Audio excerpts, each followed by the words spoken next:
I try not to talk too much. Sometimes I get in trouble when I talk too much. But I do want to share with you a little bit of how we feel right now, and to assure you that everything's going to be okay. And I have several members of our staff here, and I appreciate those guys coming out. They've done an awful lot, given up an awful lot of time, and their livelihoods are dependent on me and amongst each other, and they're committing every day to have the best program in America. And I'm also fortunate to have a family that supports me in everything I do. You know, every problem, everything I've had in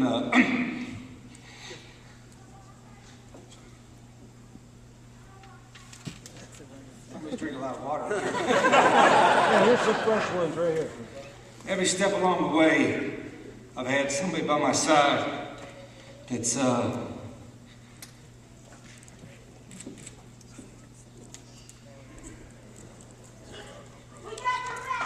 That's right.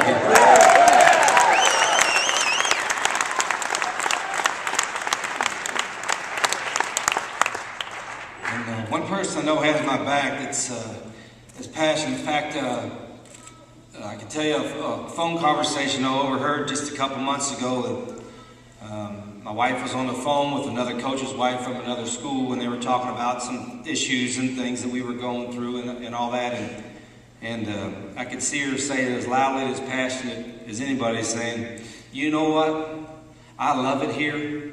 My family loves it here, and there's no place I'd rather be than at Michigan. My wife, Rita." So, but I'm here to tell you that every day, not just myself, but our players and our coaches, we don't just coach or play Michigan football, we live it. You know, I take my work home with me. You know, it's inbred in my fiber of my soul, just like it was and is with Lloyd and Mo and Bo and Jerry and all the past players and all the past greats that had a part to do with the University of Michigan, our football program. You know, I appreciate our history. I embrace it. And why wouldn't you? If you just watch that film right there, which, you know, I've shown some clips to our players. They've heard all the euphemisms. You know, we've heard the radio, we play the radio every day at practice. Why wouldn't you embrace everything that is great about not just our program, but our university and our town? And so we've done that. Unfortunately, I think sometimes when you hit a little adversity, some folks would tend to try to fracture the program or fracture our great fan base, and that's not going to happen. It's not going to happen because of you. It's not going to happen because of our past coaches. It's not going to happen because people like Rick Leach won't let it happen. We've got too many great things going on here. I've obviously been humbled a little bit in the last couple of years, and I like to tell people, I thought I was humble before, but I'm tired of getting humbled. But I do feel that you all need to know and be reassured that everything's going to be just fine. The support that I've gotten, both personally and professionally, has been unbelievable from the entire administration, from the former players, not just Larry Foote, but many of the former players. They've probably been the biggest rock in building our foundation. From the fans, and I know there's some people that I think, in a way, it's not Michigan fans. It's people because we have had so much success over the years, and the University of Michigan has had so much success. They maybe see an opportunity to kind of jump on us a little bit and say, hey, now's our chance to make fun of Michigan. Now's our chance to pile on a little bit.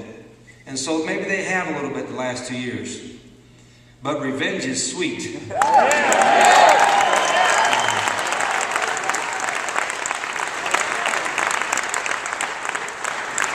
I'm not going to make any predictions, but I will tell you this. I can forgive, but I'll never forget.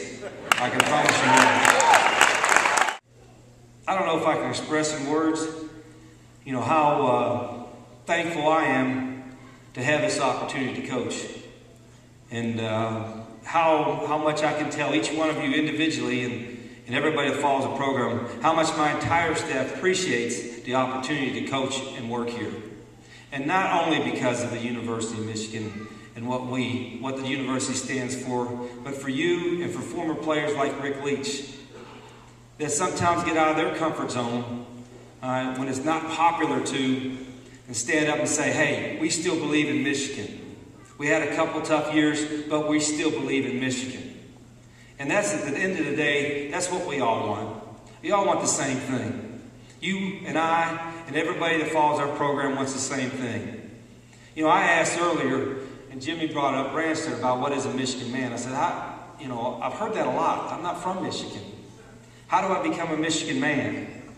And nobody's really giving me a definition other than, hey, if you work hard and you're passionate and you give everything you got, all right, to the cause, which is having the best football program in America, to developing young men so they represent you the right way on and off the field, and you're a good guy, and you have good guys around you, and you believe in the university and its ideals, then you could be a Michigan man. Well, I think I'm a Michigan man. Well, I'll leave you with this. We got a little saying. I don't know if you saw that in the video. We put a little rope above our locker room door. And we've used this saying for years. And I didn't make it up. I got it from somebody else a long, long time ago. But it says, hold the rope. And we have our players touch it after we talk in a pregame before they go down to play every ball game. We bring it on the road with us as well and hang it up. And a lot of people have asked me, said, what does hold the rope mean? And I said, what it means is that as a teammate or as a fan or as a member that follows our program, are you the type of person that if you're hanging down on the edge of a cliff and you got a rope, all right, can you trust the person on top of that cliff to hold that rope till their knees shake, till their hands start to bleed, until they sweat uncontrollably? Can you trust that person to hold that rope? Or will you be that person that'll hold that rope till your knees shake and your hands bleed and you sweat uncontrollably? And every ounce and every fiber you have in your body, you will not let go of that rope because you don't want to let your teammate or your buddy fall or go over the edge of the cliff. I'm going to tell you this right now. Rick Leach, Gary Bowler, and Branstad, and Beckman, and Larry Foote, BG, Debbie, everybody in this room, you're holding the rope, my players are holding the rope, my staff's holding the rope, and you would damn sure be known I'm holding the rope. Go Blue.